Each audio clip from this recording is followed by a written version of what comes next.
नमस्कार साथियों, आप सभी का स्वागत है जीके शुभम स्टडी में। और आप लोग कैसे हैं? आशा करते हैं कि आप लोग स्वस्थ होंगे, मस्त होंगे, जहां भी होंगे अपनी अपनी तैयारी में व्यस्त होंगे। तो दोस्तों, आज हम लोग इस नए क्लास में पढ़ने वाले हैं RRB group D and railway NTPC के most important previous year question paper, जो कि आप सभी के लिए काफ़ी इंपॉर्टेंट रहने वाला है। तो आप लोग दोस्तों इस क्लास को शुरू से लास्ट तक जरूर देखिएगा। यदि आप लोग इस चैनल पर नए हो तो चैनल को सब्सक्राइब और लाइक करना मत भूलिएगा, जिससे सभी क्लास का नोटिफिकेशन आप लोग के पास सबसे पहले ज़रूर पहुँचे।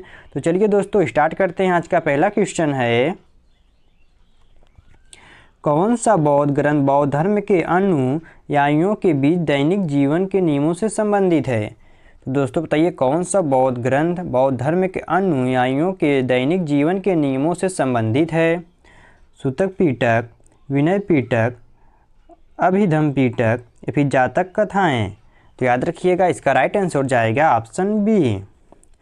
तो दोस्तों विनय पिटक बौद्ध ग्रंथ बौद्ध धर्म के अनुयायियों के दैनिक जीवन के नियमों से सबसे संबंधित है। तो याद रखिएगा, ऑप्शन बी को लॉक कर लेते हैं।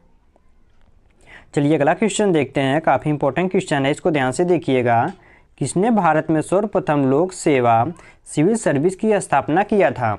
तो बताइए आप लोग इसका जवाब कमेंट बॉक्स में दोस्तों, कि किसने भारत में सर्वप्रथम लोक सेवा सिविल सर्विस की स्थापना किया था? तो याद रखिएगा, इसका राइट आंसर हो जाएगा ऑप्शन सी।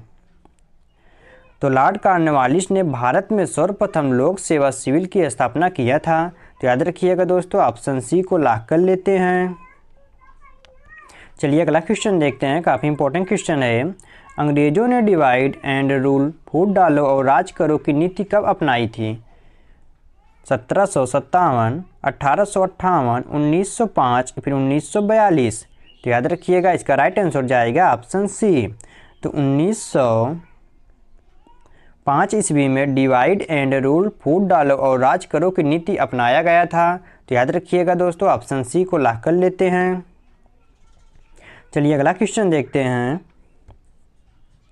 इलाहाबाद समझौता 1765 किनके बीच हुआ था? तो दोस्तों जो इलाहाबाद समझौता 1765 हुआ था वह किनके बीच हुआ था? तो याद रखिएगा, इसका राइट आंसर जाएगा ऑप्शन बी। तो अंग्रेज और नवाब शुजा-उद-दौला के बीच 1765 का समझौता हुआ था। तो याद रखिएगा, ऑप्शन बी को लॉक कर लेते हैं। चलिए अगला क्वेश्चन देखते हैं। आज़ाद हिंद फौज का गठन किसने किया था? तो दोस्तों बताइए, आज़ाद हिंद फौज का गठन किसने किया था? भगत सिंह, चंद्रशेखर आज़ाद, सुभाष चंद्र बोस फिर मोतीलाल नेहरू? तो याद रखिएगा, इसका राइट आंसर जाएगा ऑप्शन सी। तो सुभाष चंद्र बोस आज़ाद हिंद फौज का गठन किया था। तो याद रखिएगा दोस्तों, ऑप्शन सी को लॉक कर लेते हैं। चलिए अगला क्वेश्चन देखते हैं। काफ़ी इंपॉर्टेंट क्वेश्चन है दोस्तों, इसको ध्यान से देखिएगा। यदि दोस्तों आप लोग को पहले से किसी भी क्वेश्चन का आंसर पता हो तो आप लोग उसका जवाब कमेंट बॉक्स में जरूर दीजिएगा। तो साइमन कमीशन भारत कब आए थे? दोस्तों बताइए, साइमन कमीशन भारत कब आए थे? 1919, 1927, 1928 या फिर 1930? तो याद रखिएगा, इसका राइट आंसर जाएगा ऑप्शन सी। तो 1928 ईस्वी में साइमन कमीशन भारत आए थे। तो याद रखिएगा, ऑप्शन सी को लॉक कर लेते हैं। चलिए अगला क्वेश्चन देखते हैं। किस भारतीय राजा ने अंग्रेजों के खिलाफ सबसे पहले युद्ध लड़ा था? तो दोस्तों बताइए, किस भारतीय राजा ने अंग्रेजों के खिलाफ सबसे पहले युद्ध लड़ा था? हैदर अली, टीपू सुल्तान, महाराणा प्रताप या फिर सिराजुद्दौला? तो याद रखिएगा, इसका राइट आंसर जाएगा ऑप्शन डी। तो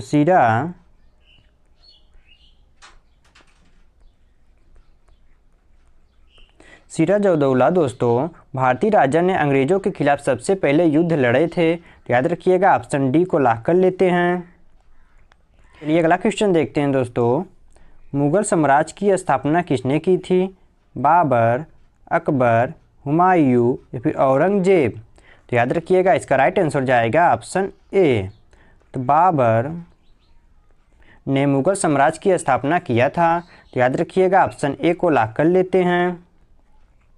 चलिए अगला क्वेश्चन देखते हैं दोस्तों। काफ़ी इंपॉर्टेंट क्वेश्चन है। आप लोग जितना भी क्वेश्चन को देख रहे हैं दोस्तों, आपके लिए काफ़ी इंपॉर्टेंट रहने वाला है, तो आप लोग काफ़ी ध्यान से देखिएगा। दिल्ली सल्तनत का अंतिम शासक कौन था? तो दोस्तों बताइए आप लोग इसका जवाब कमेंट बॉक्स में कि दिल्ली सल्तनत का अंतिम शासक कौन था? बाबर, इब्राहिम लोदी, बहलोल लोदी, सिकंदर लोदी। तो याद रखिएगा इसका राइट आंसर जाएगा ऑप्शन बी। तो दिल्ली सल्तनत का अंतिम शासक इब्राहिम लोदी ही थे। तो याद रखिएगा ऑप्शन बी को लॉक कर लेते हैं। चलिए अगला क्वेश्चन देखते हैं दोस्तों। यदि दोस्तों अभी तक आप लोग चैनल को सब्सक्राइब और लाइक नहीं किए तो चैनल को सब्सक्राइब और लाइक करना मत भूलिएगा। तो राज्य का सर्वोच्च लक्ष्य न्याय है, यह विचार किसका था? तो दोस्तों बताइए राज्य का सर्वोच्च लक्ष्य न्याय है, यह विचार किसका था? कौटिल्य, अशोक, महावीर, फिर गांधी जी। तो याद रखिएगा इसका राइट आंसर जाएगा ऑप्शन बी। तो राज्य का सर्वोच्च लक्ष्य दोस्तों अशोक का विचार था।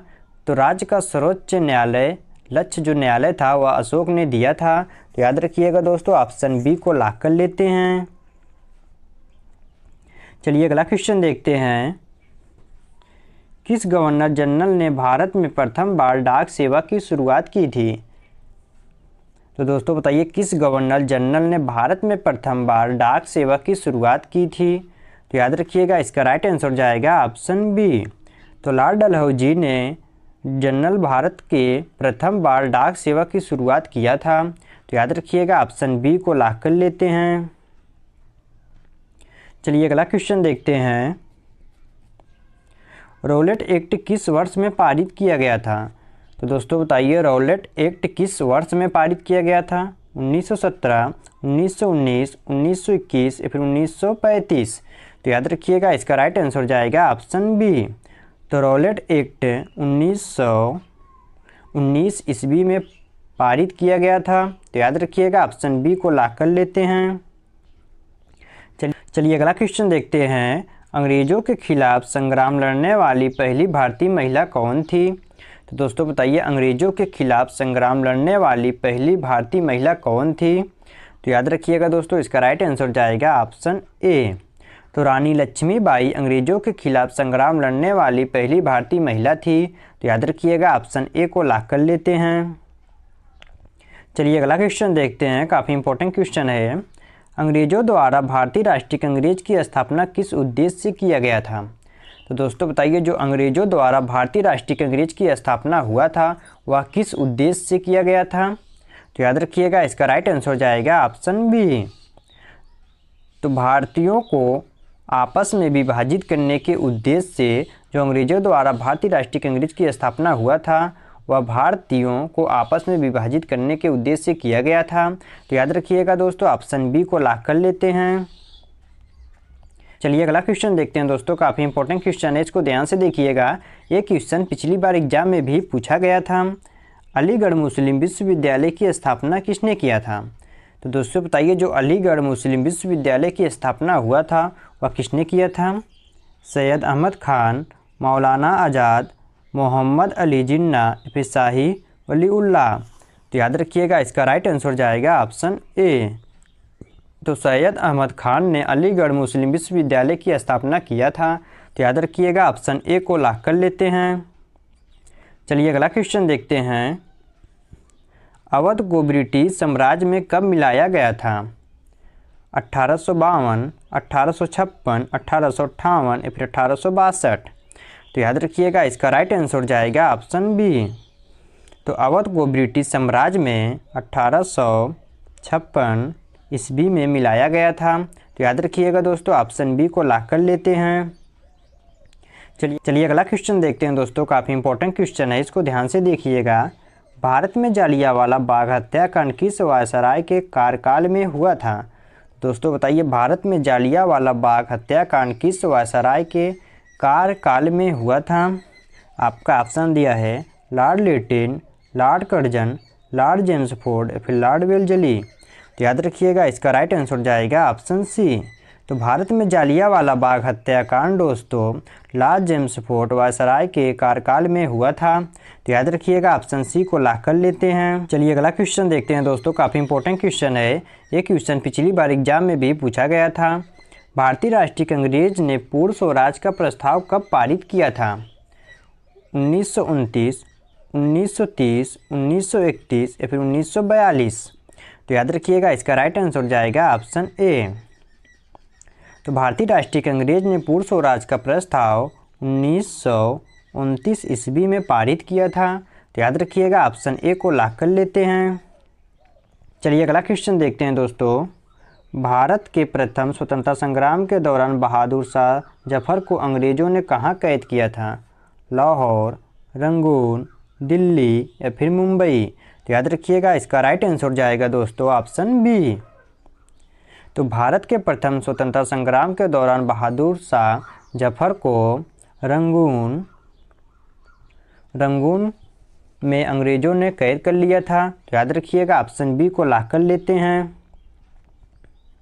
चलिए अगला क्वेश्चन देखते हैं। अशोक के किस शिलालेख में कलिंग युद्ध उल्लेख है? तो दोस्तों बताइए अशोक के किस शिलालेख में कलिंग युद्ध का उल्लेख है? तो याद रखिएगा इसका राइट आंसर जाएगा ऑप्शन सी।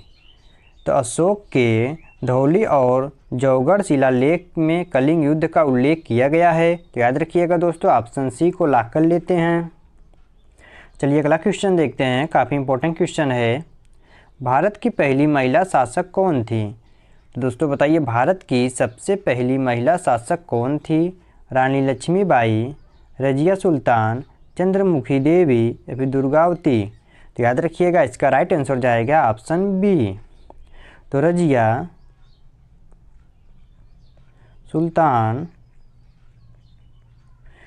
सुल्तान भारत की सबसे पहली महिला शासक थी। तो याद रखिएगा ऑप्शन बी को लॉक कर लेते हैं। चलिए देखते हैं कौन सा गुप्त सम्राट नवोदित नेपोलियन के नाम से प्रसिद्ध था? चंद्रगुप्त प्रथम, समुद्रगुप्त, विक्रमादित्य या फिर स्कंदन गुप्त? तो याद रखिएगा इसका राइट आंसर जाएगा ऑप्शन बी। तो समुद्रगुप्त सम्राट नवोदित नेपोलियन के नाम से प्रसिद्ध था। तो याद रखिएगा ऑप्शन बी को लॉक कर लेते हैं। चलिए अगला क्वेश्चन देखते हैं। स्वतंत्र भारत के पहले गृह मंत्री कौन थे?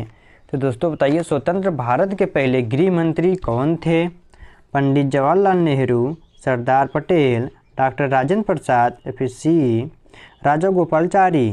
तो याद रखिएगा इसका राइट आंसर जाएगा ऑप्शन बी। तो स्वतंत्र भारत के पहले गृह मंत्री सरदार पटेल ही थे।